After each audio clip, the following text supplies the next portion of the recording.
ಹೇ ಸೀತಾರಾಮ್ ಪ್ರಿಯ ವೀಕ್ಷಕರೇ ನಮಸ್ಕಾರ. ನಾನು ಗೋಕಾಕ್ ಪರಿಸರದ ಜಾನಪದ ರಂಗಭೂಮಿ ಕಲಾವಿದ ಸಾಹಿತಿ ಈಶ್ವರಚಂದ್ರ ಬೆಟಗೇರಿ. ನಾನು ಸಂಪಾದನೆ ಮಾಡಿರುವಂಥ ಈ ಗಂಗಾಪ್ರಸನ ಅರ್ಥಾತ್ ಸಂಗ್ಯಾಬಾಳ್ಯ ಅರ್ಥಾತ್ ಮಿತ್ರದ್ರೋಹಿ ಅನ್ನುವಂಥ ಈ ಒಂದು ಬಯಲಾಟವನ್ನು ನಮ್ಮ ವಾಹಿನಿಯ ಮೂಲಕ ವಾಚನ ಮಾಡ್ತಾ ಬಂದಿದ್ದೀನಿ. ವಿಶೇಷವಾಗಿ ಇದು ಗಂಗಾ ಪಾತ್ರವನ್ನು ನಿರ್ವಹಿಸುವಂಥ ನಾನು ಈ ಕಥೆಯನ್ನು ಬರೆಯುವ ಗಂಗಾಳ ಮನಸ್ಥಿತಿಯನ್ನು ಯಥಾವತ್ತಾಗಿ ಅವಳ ಭಾವನೆಗಳನ್ನು ಮೈಗೂಡಿಸಿಕೊಂಡು ಅಭಿನಯಿಸುವಾಗ ಕೂಡ ಸಹಜವಾಗಿ ಹೆಣ್ಣಿನ ಒಂದು ಒಳಗಿನ ಒಂದು ಕಕ್ಕುಲಾತಿ, ಗಂಡನ ಮೈಗಿಲಂಥ ಪ್ರೀತಿ, ಅವಳ ಒಂದು ಮಂಗಲ ಸೂತ್ರದ ಬಗ್ಗೆ ಒಂದು ಕಕ್ಕುಲಾತಿಯನ್ನು ಹೇಳುವಾಗ ಮನ ಕರೆ ಬರ್ತದೆ. ಅದು ಹೆಣ್ಣು ಮಕ್ಕಳಿಗೆ ಮಂಗಲಸೂತ್ರವೇ ಸಕಲ ಆಭರಣ ಅಂತ ಹೇಳಿದಾಗ ಆ ಗಂಡನ ಮುಂದೆ ಅವಳು ಹೇಳ್ತಾಳೆ, ನನಗೆ ಏನೆಲ್ಲ ಬೆಳ್ಳಿ ಬಂಗಾರ ವಸ್ತ್ರ ಆಭರಣಗಳಿದ್ದರೂ ಕೂಡ ಪ್ರಾಣಕಾಂತ, ನೀವು ಕಟ್ಟಿದಂಥ ಈ ತಾಳಿ ನನಗಿದೊಂದು ಸರ್ವ ಆಭರಣ. ಇದನ್ನು ನನಗೆ ನೀವು ಹೇಳಿದಂಗೆ ಕಳ್ಕೊಳ್ಳೋಕೆ ಮನಸ್ಸಿಲ್ಲ, ಅದನ್ನು ನಾನು ಮಾಡಬಾರ್ದಂಥ ಕಾರ್ಯವನ್ನು ಮಾಡಿದ್ದೀನಿ. ಮಂಗಲಸೂತ್ರ ಹೆಣ್ಣು ಮಕ್ಕಳಿಗೆ ಬಹಳ ಮಹತ್ವದ್ದು. ಮಂಗಲ ಸೂತ್ರವಿದೆ ಆ ಸಕಲಾಭರಣವಮ್ಮ, ಮಂಗಲ ಸೂತ್ರವಿದೆ ಆ ಸಕಲಾಭರಣವಮ್ಮ.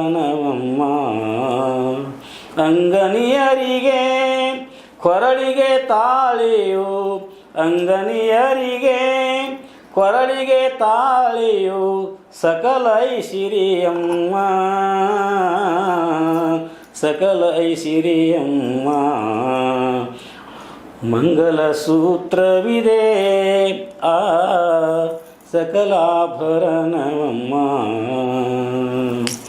ಪಣಿಯಲಿ ಕುಂಕುಮ ತಿಲಕವು ಇರಲಿ, ಮುತ್ತಿನ ಮೂಗುತಿ ಮೂಗಿನೊಳಿರಲಿ, ಕೊರಳಲಿ ಕುಂಕುಮ ಹನೆಯಲಿ ಕುಂಕುಮ ತಿಲಕವು ಇರಲಿ, ಮುತ್ತಿನ ಮೂಗುತಿ ಮೂಗಿನೊಳಿರಲಿ, ಕೈಯಲ್ಲಿ ಬಳೆಗಳು ಶೋಭಿಸುತ್ತಿರಲಿ, ಕೈಯಲ್ಲಿ ಬಳೆಗಳು ಶೋಭಿಸುತ್ತಿರಲಿ, ಮುತ್ತೈದೆಯರಿಗೆ ಭಾಗ್ಯವಿದಮ್ಮ.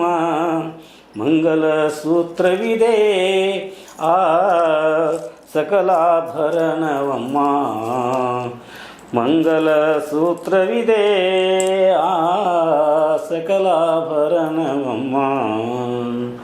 ಹೆಣ್ಣು ಮಕ್ಕಳಿಗೆ ಕೊರಳಲ್ಲಿ ಮಂಗಲಸೂತ್ರ, ಹಣೆಯಲ್ಲಿ ಕುಂಕುಮ ತಿಲಕ, ಕೈಯಲ್ಲಿ ಬಳೆ, ಮೂಗಿನಲ್ಲಿ ಮೂಗುತಿ, ಕಾಲಲ್ಲಿ ಕಾಲುಂಗರ, ಈ ಮುತ್ತು ಐದುಗಳೇ ಮುತ್ತೈದೆ ಆಗಿವೆ. ಇಂಥ ಮುತ್ತೈದೆತನವನ್ನು ಕಾಪಾಡಿಕೊಂಡು ಹೋಗಲಿಕ್ಕೆ ಪ್ರತಿಯೊಬ್ಬ ಹೆಣ್ಣು ಮಗಳು ಅವಳು ಪ್ರಯತ್ನ ಮಾಡ್ತಾಳೆ. ಅಂಥ ಒಂದು ಮುತ್ತೈದೆತನ ನಿಮ್ಮಿಂದ ನನಗೆ ಸಿಕ್ಕದ್ರಿ ಪ್ರಾಣಕಾಂತ. ನಂದು ತಪ್ಪಾಗಿದೆ, ನನ್ನ ತಪ್ಪನ್ನು ಹೊಟ್ಟೆಯಲ್ಲಿ ಹಾಕಿಕೊಂಡು ನನಗೆ ನೀವೇನೂ ಹೆಂಡತಿ ಅನ್ನುವಂಥ ಒಂದು ಕಿಮ್ಮತ್ತು ಕೊಡಬೇಡ್ರಿ. ನಾನು ನಿಮ್ಮ ಮನೆಯಲ್ಲಿ ಆಳಾಗಿ ಕೀಳಾಗಿ ನಿಮ್ಮ ಕೂಡ ಇರ್ತೀನಿ. ನನ್ನನ್ನು ಮನೆ ಬಿಟ್ಟು ಹೊರಗೆ ಹಾಕಬೇಡ್ರಿ ಅಂತ ನಾನು ನಿಮಗೆ ಸೆರಗೊಡ್ಡಿ ನಾನು ನಿಮಗೆ ಸೆರಬಾಗಿ ಬೇಡ್ಕೋತೀನಿ ಅಂತ ಹೇಳಿದರು. ನಮಗೆ ಕರುಣೆ ಬರಲಿಲ್ಲ. ಅಲ್ಲ ಕತ್ರಂಡೆ, ಇಂಥ ಹೀನ ಕೆಲಸ ಮಾಡಿ ಮತ್ತೆ ನಮ್ಮ ಮನ್ಯಾಗ ಇರ್ತಾನಂತೇಳಿ ನೀನು ಬಾಯಲ್ಲಿ ಹೇಳಕ್ಕೆ ಬೊಗಳಕತ್ತೀರಿ, ನಿನಗೆ ನಾಚಿಕಾರ ಬರೋದಿಲ್ಲ. ಅಲ್ಲ ಇಂಥ ಒಂದು ಕುಲಗೇಡಿ ಕೆಲಸ ಮಾಡಿದಿ, ಮತ್ತು ನಮ್ಮ ಮನ್ಯಾಗ ಇರ್ತಾನಂತೇಳಿ ಹೆಂಗೆ ನಿನ್ನ ಬಾಯಲ್ಲಿ ಬರ್ತೈತಿ? ಪ್ರಾಣಕಾಂತ, ನೀವು ಹೇಳು ಮಾತು ಕರೆಯೋದರಿ. ನಾನು ಮಾಡಬಾರ್ದಾಗಿತ್ತು, ಇಂಥ ಕೆಲಸ ಮಾಡಿದ್ದೀನಿ, ಇದರಿಂದ ನನಗೆ ಪಶ್ಚಾತ್ತಾಪ ಆಗೈತಿ. ಆದರೆ ಮಿಂಚಿ ಹೋದಂಥ ಮಾತು ಈಗ ಏನು ಮಾಡಿದರೂ ಕೂಡ ನನಗೇನೂ ಹೊಸದಾಗಿಲ್ಲ. ಆದರೆ ನಿಮ್ಮನ್ನು ಬಿಟ್ಟು ನನಗೆ ಇರೋಕೆ ಆಗೋದಿಲ್ಲ. ನಿಮ್ಮಂಥ ಇಂಥ ಒಂದು ದೊಡ್ಡ ಪ್ರತಿಷ್ಠಿತ ಮಣಿತನದ ಸೊಸೆಯಾಗಿ ನಾನು ಇಂಥ ಕಾರ್ಯ ಮಾಡಬಾರ್ದಾಗಿತ್ತು. ಆದರೆ ನನ್ನ ಕೆಟ್ಟ ದೈವ ಈ ರೀತಿ ಮಾಡಿಸಿತು. ಆದರೂ ನಿಮ್ಮನ್ನು ನಾನು ಬಿಟ್ಟು ಇರೋಕೆ ಆಗೋದಿಲ್ಲ. ಯಾಕಂದರೆ ನೀವು ನನ್ನನ್ನು ಎಷ್ಟು ಪ್ರೀತಿಯಿಂದ ಜೋಪಾನ ಮಾಡಿದ್ರಿ ನನಗೆ ಗೊತ್ತೈತಿ. ತವರು ಮನೆಯಿಂದ ಬಂದ ನನಗೆ ಎಲ್ಲ ಆಸರೆಯಾಗಿ ನಿಮ್ಮ ತೋಳ ತೆಕ್ಕೆಯಲ್ಲಿ ನನ್ನನ್ನು ಬಳಸಿ ಪ್ರೀತಿಯನ್ನು ಧಾರೆ ಎರೆದರಿ.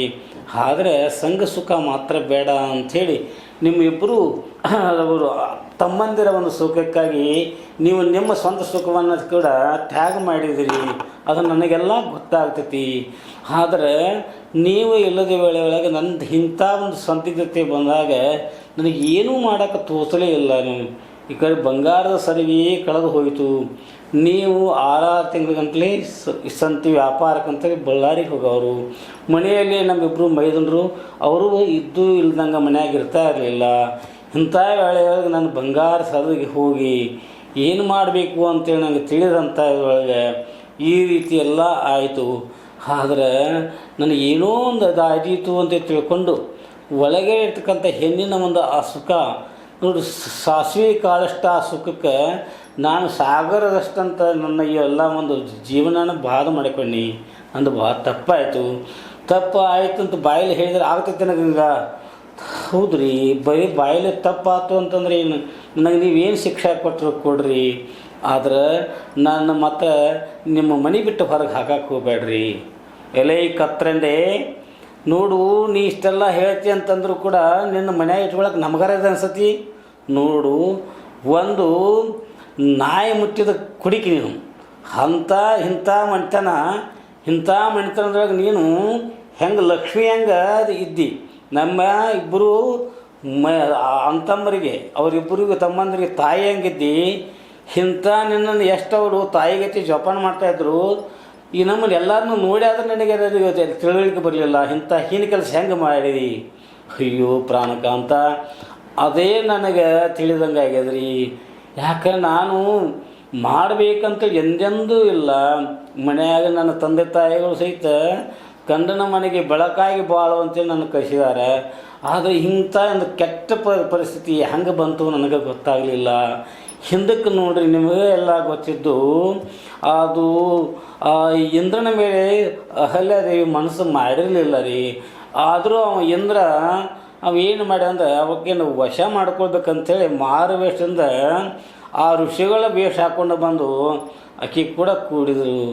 ಆಕೆ ಏನು ತಪ್ಪು ಹೇಳ್ರಿ, ಹಂಗೆ ನನ್ನ ಪರಿಸ್ಥಿತಿ ಆಗೈತಿ ಪ್ರಾಣಕಾಂತ. ನಿಮಗೂ ತಿಳಿತೈತ್ರಿ. ಅಹಲ್ಯ ಕಲ್ಲಾಗಿ ಹೋದಳು, ನಂತರ ರಾಮನಿಂದ ಉದ್ಧಾರ ಆದಳು. ಅದು ಈಗ ನೀವೇ ರಾಮ ಇದ್ದಂಗೆ ಅದ್ರಿ. ನಾನು ಅಹಲ್ಯ ಅನ್ನೋಕ್ಕೆ ತಪ್ಪು ಮಾಡಿದ್ದೀನಿ. ಏನು ನನಗೆ ಶಿಕ್ಷೆ ಕೊಡ್ತೀರಿ ಕೊಡ್ರಿ. ನೀವು ಕೊಡುವಂಥ ಶಿಕ್ಷೆ ನಾನು ಅನುಭವಿಸ್ತೀನಿ. ಆದರೆ ನಿಮ್ಮನ್ನು ಬಿಟ್ಟೆ, ಈ ಮಣಿ ಬಿಟ್ಟೆ, ಲಗಳಾರ ಮಣಿದಾನ ಬಿಟ್ಟು ನನ್ನ ಬಿಟ್ಟು ಹೊರಗೆ ಹಾಕಕ್ಕೆ ಹೋಗ್ಬೇಡ್ರಿ. ಕತ್ರಂಡೆ ಇಲ್ಲದ್ದೆಲ್ಲ ಪುರಾಣ ಹೇಳಾಕತ್ತಿದ್ದಿ, ನಮಗೆಲ್ಲ ತಿಳಿತೈತದ.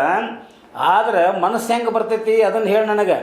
ನಿನ್ನಂಥ ನೀಚ ಕೊಲೆಗಟ್ಟ ನಮಗೆ ಇಂಥ ದ್ರೋಹ ಮಾಡಿ ತಿಳಿತೈತಿಲ್ಲ ನನಗೆ. ಅಯ್ಯೋ, ತಿಳಿಲಾರಕನ ಇದನ್ನು ಮಾಡಿದ್ದೀನಿ ರೀ. ಅದು ತಿಳಿಲಾರಕಂದು ಮಾಡಿದೆ ಅಂತಂದು ಹೆಂಗೆ ಇಟ್ಕೊಳಕ್ಕೆ ಬರ್ತೈತಿ. ನಾಯಿ ಮುಟ್ಟಿದ ಗಡಿಗೆ ನಿನ್ನ ಹೇಳಿ ನಾ ಮತ್ತೆ ಹೆಂಗೆ ಬಾಳೆ ಮಾಡಬೇಕು. ಅಯ್ಯೋ ಪ್ರಾಣಕಾಂತ, ನೀವು ಹೇಳಿದ್ದು 100ಕ್ಕೆ 100 ಕರೆ ಅದ ರೀ. ಕರೆ ನನಗೆ ಆಗ ತಿಳಿಲಿಲ್ಲ, ನನಗೆ ಬುದ್ಧಿ ಹೋಗಲಿಲ್ಲ. ಏನೋ ಒಂದು ಆದೀತು ಅಂಥೇಳಿ ಆ ಒಂದು ಇದರಲ್ಲಿ ಮಾಡೋಕ್ಕೆ ಹೋಗಿ ಹೀಗೆಲ್ಲ ಮಾಡಿ ನಂದು ತಪ್ಪಾಗೈತ್ರಿ. ಆದ್ರೆ ನನ್ನ ನೀವು ಹೊರಗೆ ಹಾಕಬೇಡ್ರಿ. ನಾನು ನಿಮ್ಮ ಮನೆಯೊಳಗೆ ನಿಮ್ಮ ಆಳಗತೆ ಇರ್ತೇನೆ, ನಿಮ್ಮ ಸೇವೆ ಮಾಡ್ತೀನಿ. ಏನು ಮಾತಾಡ್ತೀನಿ, ನಮ್ಮ ಸೇವೆ ಏನು ಮಾಡ್ತೀನಿ ನೀನು? ನಿನ್ನ ಮೋತಿ ಸಹಿತ ನೋಡೋಕೆ ನನಗೆ ಮನಸ್ಸಿಲ್ಲ. ಈಗಲೇ ನಮ್ಮ ಮನೆ ಬಿಟ್ಟು ಹೊರಬೇಡ. ಇಲ್ಲಿ ತಮ್ಮಗೌಡ್ರ ಏನನ್ನ ಇರ್ಪಾಕ್ಷಿ ಬಸವಂತ ನೋಡಪ್ಪ, ಈಕಿ ಏನು ಹೇಳಿದ್ರು ನನಗೆ ಮನಸ್ಸು ಒಪ್ಪೋದಿಲ್ಲ. ಇಂಥ ನೀತಿಗಟ್ಟ ಹೆಣ್ಣು ನಮ್ಮ ಮನೆಯಾಗಿರೋದು ಬೇಡ. ಈಗಲೇ ಈಕಿ ಕೊರಳಾಗಿನ ಬಂಗಾರ ಮತ್ತು ಹುಟ್ಟಂಥ ಪಿತಾಂಬರ ಇವನ್ನೆಲ್ಲ ಕಸಗೊಂಡು ಅವಳು ಮಂಗಲ ಸೂತ್ರ ಸರಿ ಬಿಡಬೇಡ್ರಿ. ಅದನ್ನು ಅವ್ರ ಕಡೆಯಿಂದ ಇಸ್ಕೊಂಡ ಹೊರಗೆ ಹಾಕಿಬಿಡ್ರಿ. ಅಯ್ಯೋ ಶಿವ ಪರಮೇಶ್ವರ ದೇವರ ಈ ಬಸವನ್ನ ಎಂಥ ಒಂದು ವೇಳೆ ತಂದಿದ್ದಿ. ಇವತ್ತು ನಾನು ನನ್ನ ಗಂಡನ ಮನೆಯನ್ನು ನನ್ನ ಮೈದುಂಡ್ರನ್ನೆಲ್ಲ ಬಿಟ್ಟು ಹೋಗುವಂಥ ಒಂದು ಪ್ರಸಂಗ ತಂದಿದ್ದಿ. ಅಲ್ಲ, ನಾನು ಏನು ಮಾಡೀನಿ? ನಾನು ಅಷ್ಟೇ ಆದರೂ ಹೆಣ್ಣು ನನಗೆ ಏನು ಮಾಡಬೇಕು ಅಂತ ತೋರಿಸೋದನ್ನೇ ಈ ರೀತಿ ಆಯಿತು. ಹಿಂಗೆ ಮಾಡಬೇಕಂತ ನನ್ನ ಕನಸು ಮನುಷ್ಯನಾಗ ಕೂಡ ಇರಲಿಲ್ಲ. ಆದರೆ ಇವತ್ತು ಅನಿವಾರ್ಯ ನನಗೆ ಇಂಥ ಒಂದು ಪ್ರಸಂಗ ಬಂತು. ಇಲ್ಲಿ ನನ್ನ ಮೈದುನರು ಬಸವಂತ ವಿರೂಪಾಕ್ಷ ಇವರಾದರೂ ಕೂಡ ನನ್ನ ಮಕ್ಕಳಂಗೆ ನನ್ನ ತಾಯಿಗತೆ ನೋಡಿದರು. ಇಂಥವ್ರನ್ನೆಲ್ಲ ಬಿಟ್ಟು ನಾನು ಈ ಮನೆಯಿಂದ ಹೆಂಗೆ ಹೋಗಲಿ? ಎಲೆ ಕತ್ರಂಡೆ ಏನು ಬೊಗಳ್ತಾ ಇದ್ದಿ? ಅದೆಲ್ಲ ಏನು ಹೇಳೋದು ಬೇಡ ಬಸವಂತ ಇರಪಾಕ್ಷಿ, ಈಕೆಗೆ ನೀವೇ ಹೀಗೆ ಹೇಳಿ ಹೊರಗೆ ಹಾಕಿಬಿಡ್ರಿ. ಅಯ್ಯೋ ಅಣ್ಣ, ಎಂಥ ಕೆಲಸ ಮಾಡ್ಬೇಕಾತಣ್ಣ. ನಮಗೆ ನೀ ಹೆಂಗೆ ನನಗೆ ಅಣ್ಣ ಅಂದ್ರೆ ಶ್ರೀರಾಮ್ಗೆ ತೈತ್ನಿ, ಹಂಗೆ ಗಂಗವಕ್ಕ ನಮ್ಗೆ ಸೀತಾಮಾತೆ ಹಂಗಿದ್ದಳಪ್ಪ. ಆದ್ರೆ ಅಕ್ಕಿ ಕೈಲಿಂದ ಇಂಥ ಕೆಲಸ ಆತು, ಅದು ನಮಗೆ ತಲೆ ತಗ್ಸೋಂಗೆ ಆಯ್ತಣ್ಣ. ಆದ್ರೆ ಏನೂ ಮಾಡೋಕೆ ಬರೋಲ್ಲ. ನೋಡುವ ಗಂಗವಕ್ಕ, ನಾವಾದರೂ ನಿಮಗೆ ಏನು ಹೇಳಬೇಕು ಅಂತೇಳಿ ಗೊತ್ತಾಗ್ತಾ ಇಲ್ಲ. ನಮಗಂತೂ ತಾಯಿಗತೆ ನಮ್ಮನ್ನು ಜೋಪಾನ ಮಾಡಿದ್ದಿ, ಆದರೆ ಇವತ್ತು ನೀ ಇಂಥ ಏನು ಕೆಲಸ ಮಾಡಿ ನಮ್ಮ ಮನೆಗೆ ಎರವಾದಿವ. ಅನ್ನ ಹೇಳ್ದಂಗೆ ನೀನು ನಮ್ಮ ಮನೆಯಾಗ ಇರಾಕೆ ಯೋಗ್ಯಿಲ್ಲ. ಅಲ್ಲ ಬಸವಂತ ಇರಪಾಕ್ಷಿ, ನಿನ್ನ ಅನ್ನ ಅತ್ತಿಗೆ ಅಂತೇಳಿ ತಿಳ್ಕೊಬೇಡ್ರಿ. ನಾನು ನಿಮ್ಮ ಮನೆಯಾಗಿನ ನಾಯಿಗತೆ ನಾನು ಇರ್ತೀನಿ. ಹಂಗಾದ್ರೆ ತಿಳ್ಕೊಂಡು ನನ್ನ ನಿಮ್ಮ ಮನೆಯಾಗ ಇಟ್ಕೊಳ್ರಿ. ನೋಡು ತಾಯಿ, ನಮಗೇನು ಮಾಡೋಕೆ ಬರೋದಿಲ್ಲ. ಅನ್ನ ಏನು ಹೇಳ್ತಾನೋ ಅದ ನಮಗೆ ವೇದವಾಕ್ಯ. ಮೊದಲ ಅವ ಸಿಟ್ಟಿನವ, ಇಂಥ ಕೆಲಸ ಮಾಡಬಾರ್ದಾಗಿತ್ತು ಅಂತಂದ್ರೆ ಮಾತು ಆಡಿದ್ರೆ ಹೋಗ್ತಿ, ಮುತ್ತು ಹೊಡೆದ್ರೆ ಹೋಗಿತ್ತು. ಹಂಗಾಗಿತ್ತು ನೀನು ಬಾಳೆ. ಹೆಣ್ಣು ಒಮ್ಮೆ ಕೆಟ್ಟಿತಂತಂದ್ರೆ ಅದನ್ನು ಯಾರೂ ತಗೋದಿಲ್ಲವ. ಅಷ್ಟಲ್ಲಿಗೆ ಗಂಡನ ಮನೆಯಾಗೂ ಇರಾಕೆ ಹೋಗಿಲ್ಲ. ತವ್ರ ಮನೆಯವರು ನಿಮ್ಮನ್ನು ಮುಗಿಸ್ತಿಲ್ಲ ಗೊತ್ತಿಲ್ಲ. ಸಮಾಜದಾಗಿನ ಮಂದಿ ಮಾತ್ರ ಚೀಟು ಅಂತಾರು. ಇಂಥ ಕೆಲಸ ನೀ ಯಾಕೆ ಮಾಡಿದೆವ? ನಮಗಾದರೂ ನಮ್ಮ ಮನಸ್ಸಿಗೆ ಭಾಳ ಒಂದು ಹಳಲಾಗತೈತಿ ಖರೆ, ಆದ್ರೆ ಅಣ್ಣನ ಮಾತ್ರ ನಾವು ಮೀರಾಕೆ ಬರೋದಿಲ್ಲ. ಅದಕ್ಕೆ ನೋಡು ಗಂಗವ್ವ, ನಿನಗೆ ನಾ ಹೇಳೋದು ಸರಿ ಅನಿಸೋದಿಲ್ಲ ಖರೆ. ಯಾಕಂದ್ರೆ ನಮಗೆ ತುತ್ತು ಮಾಡಿ ಊಟ ಮಾಡಿಸಿದ ತಾಯಿ ನೀನು. ಅದಕ್ಕೆ ನಿನ್ನ ಕೊಳ್ಳಾಗಿನ ಬಂಗಾರ ಏನೈತವ ಅದು ಆಭರಣಗಳನ್ನು ಅವನ್ನೆಲ್ಲ ತೆಗೆದಿಟ್ಟು ನೀನು ಹೋಗಿಬಿಡು ಇಲ್ಲಿಂದ. ಅಯ್ಯೋ ಇದುಂಡ್ರ ನಿಮ್ಮ ಬಾಯಿನ ಎದುರೇ ಮಾತು ಬಂತು ನೋಡ್ಯವ್ವ. ನಮಗೆ ಅನ್ನ ಏನು ಹೇಳ್ತಾನೋ ಅದು ಕರೆ. ನೀನು ಚಲೋ ತಂಗಿದ್ದಿದ್ದಂದ್ರೆ ನಿನ್ನ ಮುಂದೆ ಯಾರದಾರಿವ? ನಿನ್ನಂಥ ಚೆಲುವೆನ ಈ ನಮ್ಮ ಬೈಲಂಗಲ್ ಇದ್ರಾಗನೇ ಯಾರು ಇರಲಿಲ್ಲ. ನೀನಂಥ ರೂಪವಂತಿ ನೀನು. ಅಷ್ಟೇ ಅಲ್ಲ, ತವ್ರ ಮನೆಯಾಗ ಎಂಥ ಒಂದು ಒಳ್ಳೆಯ ಸಂಸ್ಕಾರ ಪಡ್ಕೊಂಡು ಬಂದಿದ್ದಿ. ಅಷ್ಟೇ ಗಂಡನ ಮನೆಗೆ ಇಲ್ಲಿ ಬಂದಕ್ಕೂ ನಿನಗೆ ಏನು ಕಡಿಮೆ ಆಗಿತ್ತು ಹೇಳಿ ನೋಡಿ. ನೀವು ಏನೇನೂ ಕಡಿಮೆ ಮಾಡಿರಲಿಲ್ಲ ನಾವು. ನಮ್ಮ ಮನೆತನ ಅಂತಂದ್ರೆ ನೋಡು, ಊರಾಗನ ಒಂದು ದೊಡ್ಡ ಮರ್ಯಾದೆ, ಹುಲಿ ಹಂಗಿದ್ದೀವ ನಾವು. ಈ ಮಾಡೋಂಥ ಕೆಲಸಕ್ಕೆ ನಾವು ಇಲ್ಲಿಗೆ ತೀರಬೇಕಾಗೈತಿ. ನೀನೇ ವಿಚಾರ ಮಾಡು. ನಾನು ನೋಡುವ ಅನ್ನ ಹೇಳ್ದಂಗೆ ಕೇಳುವ ತಾಯಿ.